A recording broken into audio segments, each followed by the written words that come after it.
최대 6천만 원을 무이자로 10년까지 보증금 지원형 장기안심주택 한 줄 요약입니다. 구독, 좋아요, 알람 맞다. 안녕하세요. 아영이와 아린이 아빠입니다. 오늘은 SH공사의 2023년 1차 보증금 지원형 장기안심주택 입주 대상자 모집 공고를 공유합니다. 포인트만 간단하게 알아보면 최대 6천만 원을 무이자로 최장 10년까지 100% 당첨, 집물세. 보증금 지원형 장기안심주택이란 입주를 원하는 주택의 보증금 30% 최대 6천만 원을 서울시가 무이자로 지원하여 최장 10년까지 거주할 수 있는 서울시 공공임대주택입니다. 이 문장이 아주 중요합니다. 최대 6천만 원을 무이자로 10년까지. 와, 엄청납니다. 이게 보증금 지원형 장기안심주택 한 줄 요약입니다. 전세임대주택 같은 거죠. 집 대신 돈을 빌려주는 유형. 다만 30% 한도가 조금 적습니다. 그래도 요즘 같은 시기에 무이자인 게 어디예요. 매력이 충분합니다. 단 보증금이 1억 5천만 원 이하인 경우 50% 최대 4,500만 원 한도. 이렇게 보니까 아주 좋네요. 일단 보증금 지원형 장기안심주택은 한 번도 소개한 적 없는 공고입니다. 그럼에도 불구하고 이렇게 관심을 보여주셔서 부랴부랴 준비하게 됐어요. 관심은 저를 일하게 만듭니다. 우리 모두 다 같이 좋아요를 누르자. 최대 6천만 원을 무이자로 최장 10년까지. 세 가지 포인트는 이렇게 정리하고 100% 당첨 보겠습니다. 무조건 당첨된다는 말인가요? 네, 일단 저는 그렇게 생각하는데 판단은 여러분의 몫입니다. 새 가슴이어가지고 확답은 못 드리겠어요. 그래도 세 가지 근거를 가지고 왔어요. 첫 번째, 2022년 2차 보증금 지원형 장기안심주택 모집 공고. 작년 8월 공고고요. 이때는 총 2,500명을 모집했습니다. 그런데 당첨자는 1,679명. 2,500명 모집하는데 1,679. 무슨 뜻일까요? 100% 전부 당첨됐다는 뜻. 그래서 이 공고는 커트라인이 없습니다. 신청 자격을 갖춘 사람은 모두 합격했으니까. 그러니까 커트라인이 없죠. 전원 합격이다. 두 번째, 2022년 1차 보증금 지원형 장기안심주택 모집 공고. 작년 4월 공고고요. 이때도 2,500명을 모집했습니다. 그런데 당첨자는 1,632명. 마찬가지로 이 공고는 커트라인이 없습니다. 100% 전부 당첨됐다는 뜻이에요. 세 번째, 2022년 3차 보증금 지원형 장기안심주택 모집 공고. 재작년 11월 공고이고 동일하게 2,500명을 모집했는데 당첨자는 1,886명. 마찬가지로 커트라인이 없습니다. 100% 당첨됐어요. 이제 무슨 말 하려는지 아시겠죠? 보증금 지원형 장기안심주택의 최근 3차례 모집 공고에서 전부 100% 당첨. 세 공고 모두 커트라인이 없었다. 동일하게 2,500명씩 모집했는데 신청자 전원 합격. 그런데 이번에는 4,000명을 모집한단 말이죠. 2,500명씩 3번 연속 미달이었는데 4,000? 이거 뭐 그냥 당첨 아닐까요? 제 판단은 그렇습니다. 물론 이 영상을 보고 한번 해볼까 하시는 분도 있겠죠. 근데 이 영상 보고 신청자가 늘어봐야 얼마나 늘겠습니까? 진짜 접수까지 하는 비율이 그렇게 크지는 않을 것 같아요. 근데 카페 후기를 보면 또 되신 분들도 많고 그래도 뭐 없습니다. 아직까지 길거리에서 저를 알아본 사람이 한 명도 없어요. 차가 없어서 맨날 지하철, 버스 타는데 무튼 그러니까 이번이 기회입니다. 100% 당첨 잡으세요. 사실 그래가지고 장기안심주택이 순위랑 배점이 있는데 이걸 설명해봐야 무슨 소용인가 싶어요. 어차피 전부 당첨되실 건데 그냥 신청 자격만 하면 될 것 같은데. 그래도 저는 새가슴이니까 맛보기로 살짝 준비했습니다. 신청 자격은 세 가지입니다. 일반, 신혼부부 특별공급, 세대통합 특별공급. 3,600명, 200명, 200명 이렇게 모집하는데 먼저 3,600명을 모집하는 일반 공급부터 볼게요. 공고일 현재 서울에 주민등록이 등재된 무주택 세대 구성원으로서 소득 100%, 부동산 2억 1,550만원, 자동차 3,683만원 이하인 사람. 소득은 금액으로 보면 1인 가구 402만원, 2인 가구 550만원, 3인 가구 671만원입니다. 서울이라는 지역 제한이 있고 또 무주택 세대 구성원이라는 등본에 가치 있는 가족들을 본다는 숨은 의미가 담긴 단어가 보이네요. 무주택 세대 구성원이 신청 자격일 때는 내가 가족과 등본상으로 분리가 되어 있는지를 살펴야 해요. 분리되어 있으면 나만 보니까. 또 형제자매는 언제나 그렇듯 나랑 관계 없습니다. 공공주택에서 형제자매는 남이에요. 그리고 총자산이 아니라 부동산이 기준입니다. 총자산, 부동산 뭐가 다르냐? 쉽게 총자산은 통장에 있는 돈, 주식, 또 이 집의 보증금 이런 걸 다 보는데 부동산은 토지와 건축물만 봅니다. 따라서 총자산이 아니라 부동산이 기준인 공고에서는 통장에 100억이 있어도 토지와 건축물만 가지고 있지 않으면 신청할 수 있는 거예요. 물론 100억 있는 사람이 부동산이 없다는 게 말은 안 되는데 예를 들면 그렇다는 겁니다. 금융자산은 안 본다. 다음은 신혼부부 특별공급의 신청 자격입니다. 혼인기간이 7년 이내인 신혼부부가 특별공급으로 접수할 수 있는데 서울, 무주택세대 구성원, 부동산, 자동차 이런 자격은 일반 공급과 동일하고 소득만 20% 증가했습니다. 특별공급은 120%도 가능해요. 금액으로 보면 2인 가구 650만원, 3인 가구 806만원.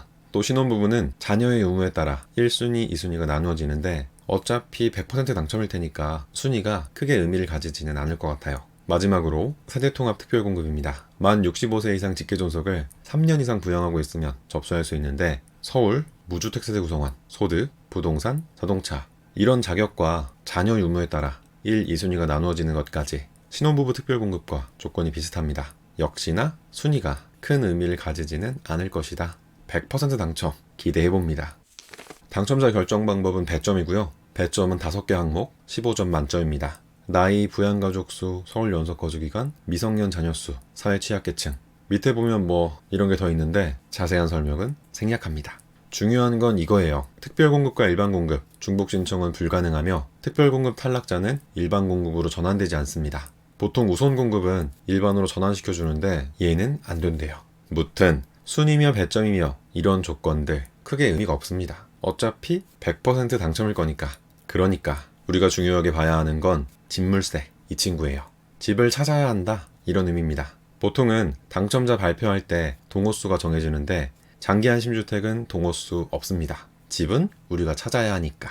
물론 지금 살고 있는 집도 계약서를 다시 쓰면 무이자 지원 받을 수 있어요. 불가능하다면 그런 집을 찾아야 하는데 그 과정이 집물세입니다. 어떤 집이 가능한지 볼게요. 서울에 있는 단독, 다가구, 다세대, 연립, 아파트, 오피스텔까지 된다. 단, 다중주택, 고시원, 고시텔 안 되고 근생, 전유부가 위반 건축물이면 안 된다. 아무래도 장기한심주택이 돈을 빌려주는 대출 같은 유형이다 보니까 애초에 대출이 안 나오는 집은 취급을 안 하네요. 또 전용면적 60제곱미터 이하, 2인 이상은 85제곱미터 이하도 가능하고 전세는 4억 9천만 원 이하, 월세는 전환보증금까지 더해서 4억 9천만 원 이하면 됩니다.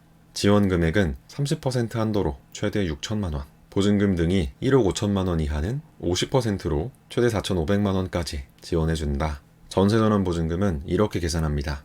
예를 들어 월세가 50만 원이라면 전세전환보증금은 1억 5천이 됩니다. 기존에 거주하던 주택도 가능, 지금 살고 있는 집도 지원받을 수 있어요. 계약서만 다시 작성하면요.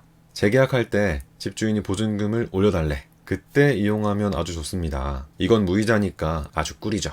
집주인 설득하기도 쉬워요. 왜냐?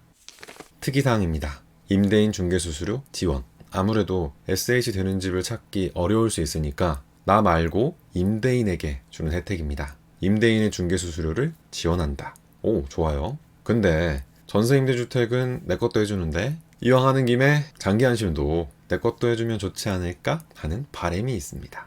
또 이사비 지원. 3개월 이상 반지하 주택에서 거주한 사람이 지상층 주택으로 계약을 체결하면 40만 원 한도 내에서 이사비를 실비 지원합니다. 오, 이사비 주는 경우는 또 처음이네요. 꿀혜택이죠. 공공주택은 이사비 주나요? 라는 질문에 어이가 없네 하고 있었는데 SH 출신이라 보수적입니다. 근데 준다. 획기적이네요. 열린 마인드 좋다. 더불어 공공임대주택 입주자 신청 제한. 신청자 및 신청자의 세대 구성원이 국민임대, 재개발임대, 장기전세, 행복주택 등 공공임대주택의 계약을 체결하였거나 입주하고 있는 경우 신청이 제한됨. 단, 계약 체결 전까지 타 공공임대주택의 계약을 취소하거나 퇴거하는 경우 지원이 가능함. 단서 조항이 있긴 한데 못 본 걸로 합시다. 그냥 당첨된 사람은 접수하지 말자. 살고 있는 사람은 접수하지 말자. 또 전세임대로 장기한심으로, 그러니까 쉽게 LHSH 대출을 행복주택, 국민임대, 청매입 보증금으로 쓸 수 있나요? 라고 물어보시는 분도 있는데 안 됩니다잉. 전세임대, 주택, 장기한심, 주택, 얘들도 주택이에요. 중복입주가 되기 때문에 불가능합니다. 단서조항처럼 둘 중 하나를 선택해야 해요. 마지막으로 서류심사 대상자 발표가 없다. 공급 일정 볼게요. 접수는 3월 27일부터 3월 31일까지 인터넷 청약 신청만 가능합니다. 발표는 6월 2일. 서류 제출을 접수와 동시에 하니까 발표가 참 빨라요. 공급 일정에 서류 심사 대상자 발표가 없습니다. 서류는 접수와 동시에 제출한다. 이래서 100% 당첨이라는 겁니다. 아마 귀찮아서 몰라서 접수만 하고 서류는 안 낸 사람들이 많을 거예요. 무조건 등기 우편으로 여기다가 제출해야 합니다. 제출 기간 내 관련 서류를 제출하지 않을 경우 청약 의사가 없는 것으로 간주하여 입주 대상자에서 제외됩니다. 그리고 부족하게라도 일단 서류를 내면 보완 서류를 요청한다. 겁먹지 말자. 무슨 서류를 내야 하냐? 동의서 카페에 넣어놨습니다. 간단해요. 이름, 주민번호, 서명, 등본, 초본, 가족관계증명서, 상세. 이 4가지는 무조건 제출해야 하고 나머지는 해당자만 제출합니다. 막간을 이용해서 왜 제출해야 하는지 간단하게 설명드리면, 첫 번째, 동의서. 동의를 해주셔야 소득, 자산, 자동차 조사를 합니다. SH가 아무리 공기업이라도 동의 없이는 조사를 할 수가 없어요. 그래서 필수 서류고요. 등본. 무주택 세대 구성원이 기준인 공고입니다. 따라서 세대 구성이 어떻게 되어 있는지 등본으로 파악을 합니다. 초본. 서울 연속 거주 기간 배점 때문이에요. 초본에는 과거 주소 변동 내역이 모두 나오잖아요. 가족관계증명서, 상세. 꼭 상세로 떼야 합니다. 나한테 배우자가 있는지 없는지 SH는 알 수가 없어요. 등본에 있잖아요. 세대 분리되었을 수도 있잖아요. 1차적으로 가족관계증명서 상세는 배우자를 확인하기 위해 필요합니다. 이외의 서류들도 많으니까 자세한 사항은 공고문 15쪽을 확인 부탁드려요. 접수는 공짜. 당첨되면 최대 10년 동안 무이자로 6천만 원까지 이용할 수 있는 보증금 지원형 장기안심주택, 우리 모두 신청하자고요. 구독과 좋아요도 공짜인 거 아시죠? 또 아영이네 효과라고 있습니다. 지금 이 영상에 좋아요와 댓글을 남기면 당첨된다. 안 된다고 하지 말고, 아니라고 하지 말고, 어떻게? 긍정적으로 일단 접수하자. 모든 걱정은 당첨되고 하자. 모든 걱정은 은행에서 하자. 오늘 영상은 여기까지입니다. 끝까지 지켜봐 주셔서 고맙습니다. 감사합니다. 까꿍 우뚝